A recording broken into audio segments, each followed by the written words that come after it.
Hi, it's Zeo from zeoshihan.com, and today I'm talking about healing.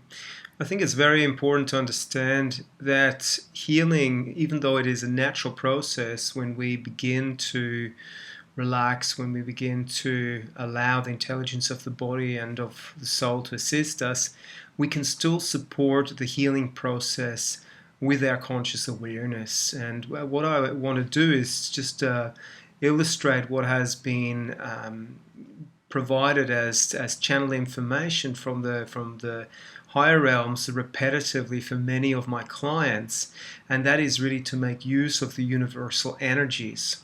So let's think about it. What does healing involve? Usually, when we are challenged or triggered, or there's some upheaval in our lives, whatever it may be, always there is some unresolved energy, whether it is trauma or whether it is something that was stuck in the body, coming to the surface. And it is a tendency of the human being to react rather than to observe like a wise person such as Buddha would do it.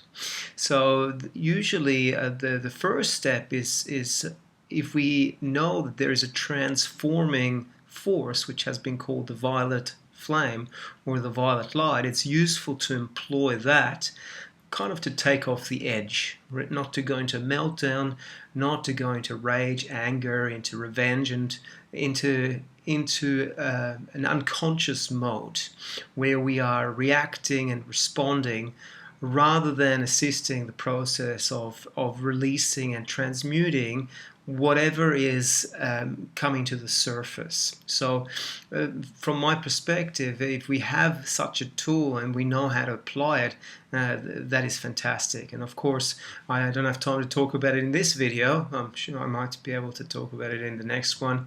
But violet light, transformative energy, and that may include moving and shaking the body, and it may include just going out into nature and taking off the fiery edge, so to speak. It's always a good start. See, the second stage is then to make use of the healing energy of this universe itself, and that energy is known as the emerald ray. Now, all these rays have a good description and association with a particular color, and it's very important to understand that we're not talking about a wavelength. We're not talking about this wavelength that comes in as a color to our physical eye. That's just a way to associate a universal energy that works on every level, that works in every dimension, and is of course much more powerful than just the visible spectrum of the light. So I just want to clarify that. So once we're a little calmer, once we're a little bit more detached, once we actually realize that we're in a process of transformation, a process where old energy has to move out and new energy, in order for new energy to move in, we can use this emerald ray, this healing energy. And of course, nature is predominantly green, and must be a reason for that. And the green energy is the most balancing, harmonizing energy, often also associated with the heart chakra. So making use of that energy as a second stage of the healing process is truly wise.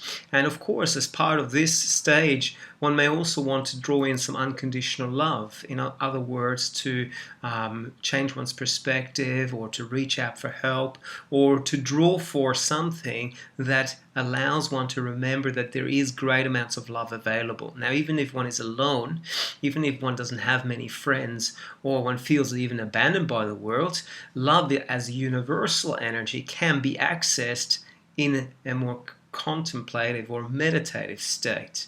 And love, usually referred to as the pink ray, or associated with the color pink, can be drawn in very consciously. Now, that was told to many of my clients to practice to open the back and the front of the heart, and just to dedicate a certain time, a couple of minutes, maybe every day, every second day, to draw that love into themselves, in order not to become too disconnected. Since we're in a very mental world, and when we tend to use our minds a lot, we may forget about that. I mean, I certainly go through my day and I'm very focused and very much thinking about what has to be done.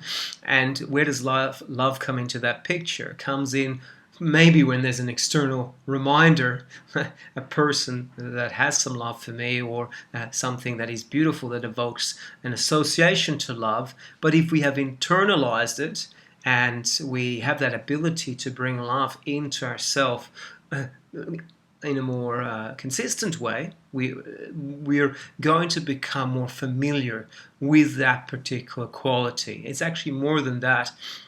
It's the ability to open the gateway of the heart, technically speaking, this energy center that is the heart.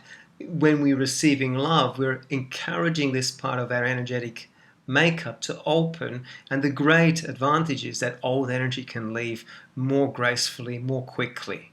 So all religions and spiritual traditions, as far as I know, encourage the opening and the reopening of love through various means, whether that is prayer, the concept of forgiveness, whether that is going to the temple, making offering. It doesn't really matter. But the principle that God is love, or that spirit is a benevolent, loving energy, now, of course, that is very much a part of this. And even if you're non-religious or don't have a particular belief in any spiritual beings, you can still call for that quality or focus on that particular quality in order to draw it in a more powerful and focused way. And the last step in this entire cycle of healing, which reoccurs again and again, is the golden ray, which also has been called the energy of resurrection, which really just means to put things back into their perfect state, into the most high vibration, or maybe I should say different, into the state where the atoms, the electrons, where all the particles are coming back into the most high quality state that is possible. It's almost like nudging a person and going, hey, posture, sit up straight. That's the perfect posture. That's what you need to cultivate. Please remember, the perfect posture exists. And the golden ray does the same, except it does it on an atomic level. It goes, hey, you little atom, whatever distortion you've acquired along the way, snap out of it, come back into your original divine, perfect, healthy state.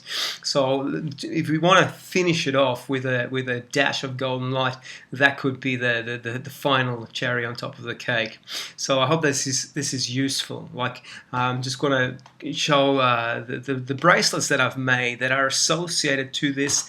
I've named them systematic healing, because within it is this principle of the violet light, the violet ray, the emerald ray, and then of course the unconditional love, the pink ray, which is, these are all rose quartz crystals. Here's a slightly bigger version, and even though the camera is not showing it very clearly, there's primarily purple, pink, and green stones contained within this combination, which is really just a background vibration reminding us that there is a systematic healing process that we can either support and understand, or we cannot participate in it, and that just means healing will take longer, and we may not actually gain the awareness and the increased empowerment that can happen when we are really participating in every process in our life, including the release of old energy,